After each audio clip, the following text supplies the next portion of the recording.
बात करेंगे champions trophy के हवाले से। चैंपियंस ट्रॉफी का फॉर्मूला जो कि पीसीबी की जानिब से दिया गया है और ये कहा गया है कि अगर भारत पाकिस्तान में मैचेस नहीं खेलना चाहता तो कोई बात नहीं, भारत में पाकिस्तान भी जाकर मैचेस नहीं खेलेगा और ये 3 साल के लिए होगा। कितना ये डुएबल होगा और क्या अब ये चीज़ हो जाएगी या इसमें भी अभी कुछ हर्डल्स हैं जिनका पाकिस्तान को सामना करना पड़ सकता है? बात करेंगे। फॉर्मर क्रिकेटर और कप्तान सलमान बट साहब ने हमें स्टूडियो में ज्वाइन किया है। बहुत शुक्रिया सलमान साहब। सबसे पहले कल के मैच के हवाले से, पाकिस्तान ने पहले मैच में जिम्बाब्वे को शिकस्त दी और अच्छी क्रिकेट पाकिस्तानियों को देखने को मिली। क्या क्या वीक पॉइंट्स रहे पाकिस्तान के हवाले से, अगर कोई आपके जहन में आते हैं, और ओवरऑल कारकर्दगी कैसी रही, क्या कहेंगे आप? देखिए, सबसे पहले तो पाकिस्तान टीम जो कि जिम्बाब्वे में खेल रही है, अपने मैचेस जीत रही है। पहला मैच जो है वो बिल्कुल ही out of a blue Pakistan ने उसमें सीरीज़ वनडे की जो थी उसमें हारा था, जो कि बड़ा ही एक सरप्राइजिंग चीज़ थी। You do not expect to lose especially when you play Zimbabwe, और ये वाली टीम जो उनकी है ऑब्वियसली पाकिस्तान उनसे बहुत ज़्यादा सुपीरियर साइड नज़र आती है। आप किसी भी तरह से पाकिस्तान को देखें, बॉलिंग में, बैटिंग में, फील्डिंग में, हर हवाले से, तो कोई मैच नज़र नहीं आता, कोई आप कंपैरिजन ड्रॉ नहीं कर सकते। सो आई गेस के after that first game Pakistan ने काफ़ी अच्छा पुल बैक किया और चीज़ों को नॉर्मलाइज़ किया और बड़े कन्विंसिंग मार्जिन से अगले कुछ मैचेस जीते। जो लास्ट T20 का आपने जिक्र किया, आई स्टिल बिलीव कि पाकिस्तान को इसमें ज़्यादा रन्स करने चाहिए। सही। और विक्ट्री के जो मार्जिन हैं वो ज़्यादा बड़े होने चाहिए, बिकॉज सामने चैलेंज ही नहीं है इंटरनेशनल लेवल का। तो आई थिंक ये वो चीज़ है जो पाकिस्तान ने देखनी है। और ऑल्दो पाकिस्तान नए प्लेयर्स खिला रहा है, बट वो उसके बावजूद मेरा ख्याल है कि ये चीज़ पे एम्फसाइज़ होना चाहिए कि margin of victory should be greater. और दूसरा, आई थिंक कि पाकिस्तान को भी देखना चाहिए कि अपने जिन प्लेयर्स को आप चांस दे रहे हैं, तो कम से कम एक प्लेयर को उतना चांस दें कि जिसके बाद आप ये डिसाइड कर सकें इधर वो आपकी बेंच स्ट्रेंथ का हिस्सा हो या फिर उसको वापस डोमेस्टिक में जाना चाहिए और किसी और परफॉर्मर को आपने चेक करना है।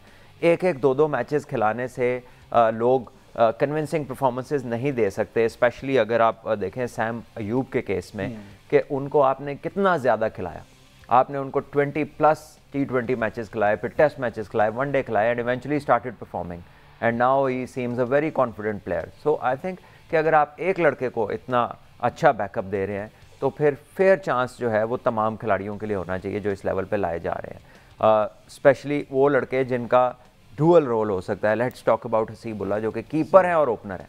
अब वो ना वो कीपिंग कर रहे हैं मैच में और ना वो अपनी उस पोजीशन पे आ रहे हैं जिस पे वो डोमेस्टिक में परफॉर्म करते हैं। तो ये वो चीज़ें हैं जिसको ऑब्वियसली मद्देनज़र रखना चाहिए। मेरा ख्याल है आप उस्मान खान एक ऐसी टीम के ख़िलाफ़ कीपिंग कर रहा है कि जो मतलब आपके करीब भी नहीं लगती, तो वहाँ पर आपको उस्मान से कीपिंग कराने की ज़रूरत नहीं है। वहाँ पर आप रेगुलर कीपर खिला के उससे कीपिंग कराएं। और मेरा ख्याल है कि 6 बैट्समैन और 5 बॉलर्स या 6 batsman 2 spinner 1 allrounder 2 fast bowler, इस कॉम्बिनेशन से आप जा सकते हैं। सो बहरहाल अगेन ये तो हमारी तरफ से एक सजेशन है।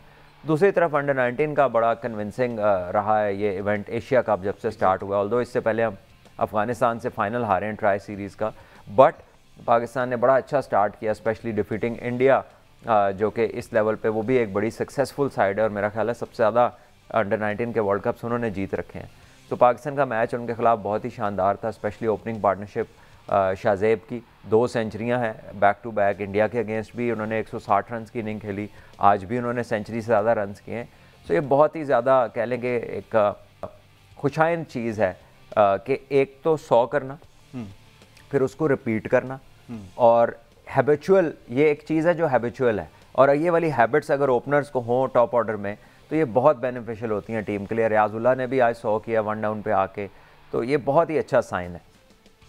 ठीक है। अच्छा सलमान बट साहब, आइंदा जो दौरा है वो साउथ अफ्रीका का है, उस हवाले से अगर टीम की प्रिपरेशंस देखें, गो कि टीम चेंज होगी, सीनियर प्लेयर्स वापस आ जाएंगे और अभी जैसे आप बेंच स्ट्रेंथ की बात कर रहे हैं, प्लेयर्स तब्दील हो जाएंगे, तो साउथ अफ्रीका के दौरे को अगर मद्देनज़र रखा जाए तो आप क्या समझते हैं क्या कुछ सीखा पाकिस्तान ने जिम्बाब्वे के दौरे से और क्या कुछ मज़ीद ऐड करना होगा? देखिए, जिम्बाब्वे के दौरे में सिवाय बेंच स्ट्रेंथ के कुछ भी ऐसा नहीं है जिसको आप साउथ अफ्रीका में जाके तो कहेंगे ये हमने यहाँ से पिक किया तो हम यहाँ पर ले आए हैं। तो वो ही कोई नया लड़का जो यहाँ अच्छा परफॉर्म करे, लेट्स से तैयब ताहिर बहुत अच्छा खेले हैं दोनों मैचेस में नीचे से आके, so maybe gets a chance to go there, या कोई और लड़का परफॉर्म करता है उसकी ज़रूरत हो। इब्रार हैं, उन्होंने विकेट्स ज़रूर ली हैं लेकिन स्पिनर्स को इतने इफेक्टिव नहीं होते साउथ अफ्रीका के अंदर, और ना ही वो आपको स्पिन ओरिएंटेड ट्रैक्स देंगे। तो पाकिस्तान को जब वहाँ जाना है तो एक डिफरेंट बॉल गेम है और वहाँ पे आपके सीनियर्स को रिस्पॉन्ड करना होगा, वरना वो सीरीज़ आसान बिल्कुल नहीं होगी। और आपने एक क्वेश्चन मैं आपका मिस कर गया जिसमें आपने चैम्पियंस ट्रॉफी के रिलेटेड बात की कि वहाँ पे पाकिस्तान ने जो मॉडल प्रेजेंट किया कि 3 साल तक अगर इंडिया पाकिस्तान नहीं आता तो पाकिस्तान भी अपना हाइब्रिड में खेलेगा। जब इंडिया में कोई इवेंट होगा तो पाकिस्तान भी यूएई के अंदर फॉर एग्जांपल अगर खेलता है, तो मेरा ख्याल है कि बिल्कुल फिटिंग है ये। पाकिस्तान का स्टांस बिल्कुल ठीक था, हर तरह से आप इसको देखिए, पाकिस्तान का राइट बनता है कि चैम्पियंस ट्रॉफी पाकिस्तान में हो। लेकिन India due to their own reasons अगर वो नहीं आता तो देन पाकिस्तान मस्ट रेप्लिकेट। ये नहीं हो सकता कि आप अच्छे बच्चे की तरह वहाँ जाते रहें और उनका इवेंट स्मूथली होता रहे, ठीक है कि जी वहाँ पे सब आ रहे हैं, जबकि वही सेम इश्यूज़ को फेस करते हुए आपके यहाँ वो आने से एतराज़ करें और यहाँ पर ना आएँ।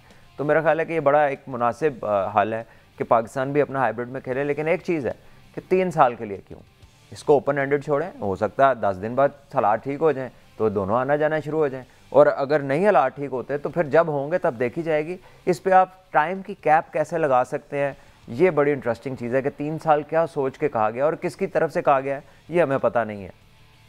ठीक है। अच्छा सलमान भट्ट साहब, मैच के हवाले से ही बात करें तो हारिस रऊफ पाकिस्तान की जानिब से T20 फॉर्मेट में सबसे ज़्यादा विकेटें हासिल करने वाले बॉलर बन गए हैं। कैसे देखते हैं इस कारकर्दगी को, और आपको लगता है कि इज़ इट इनफ या भी मज़ीद काम करना होगा हारिस को? देखिए, स्टैट्स जो हैं ये बड़ी ही एक मिसलीडिंग कह लें कि एक इंफॉर्मेशन है, जानिए कि आपको सुन के ऐसा लगता है कि जब से पाकिस्तान बना है ये उसके हाईएस्ट विकेट टेकर बन गए, जबकि रियलिटी ये है कि जो पाकिस्तान के बहुत सारे ग्रेट बॉलर्स थे उनके होते ये फॉर्मेट था ही नहीं। या ये फॉर्मेट जब आया तो उनमें से बहुत सारे थे जो अपने करियर के एंड पे थे, और इसमें वो उमर गुल भी पहले टॉप पे थे, फिर सईद अजमल भी आए और भी लोगों ने इस पर बहुत शानदार परफॉर्मेंसेस दी।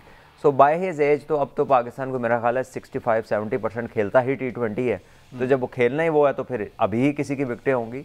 लेकिन अगर आप उनकी बॉलिंग के बारे में बात करें तो पैची परफॉर्मेंसेज हैं, कभी बहुत शानदार हैं और कभी वो बिलो पार नज़र आते हैं। ये वाले जो उनकी लास्ट इंडक्शन है ऑस्ट्रेलिया टूर से लेके अब तक की, ये बड़ी फ्रूटफुल रही है। एक अच्छा कमबैक नज़र आता है, डिटर्मिनेशन नज़र आती है। अक्सर रन्स भी काफ़ी खा जाते हैं जी, वो पहले की बात है जब वर्ल्ड कप खेले, एशिया कप खेले जो कि इंडिया में और श्रीलंका में हुआ, वहाँ पे वो काफ़ी एक्सपेंसिव साबित हुए और बहुत मोमेंट्स के ऊपर उनकी बहुत सारी कह लें पिटाई हुई है। लेकिन अब ऑस्ट्रेलिया टूर में जो कि उनकी कह लें कि सेकंड होम है अपनी क्रिकेट का, जो इंटरनेशनल क्रिकेट से पहले उन्होंने ऑस्ट्रेलिया में बिग बैश खेला और बहुत सारी ट्रेनिंग वहाँ पे की और वहाँ पर रहे, तो बहुत कुछ सीखा उन्होंने वहाँ से। तो वो काफ़ी अकस्टम्ड हैं वो ऑस्ट्रेलियन कंडीशंस के साथ, और अच्छी चीज़ थी कि वो अच्छे रिदम में बॉलिंग कर रहे थे और पिचेस भी अर्ली सीजन का स्टार्ट था ऑस्ट्रेलिया में, बैटिंग मुश्किल होती है इस टाइम के ऊपर, तो वो सारे एडवांटेजेस थे। बट ये जो हिस्ट्री को रिलेट करते हैं ना स्टैट्स और एक पैची इन्फॉर्मेशन देते हैं, तो सुनने वाला समझता है शायद पाकिस्तान में कभी किसी ने इस फॉर्मेट में विकेटें ली ही नहीं है।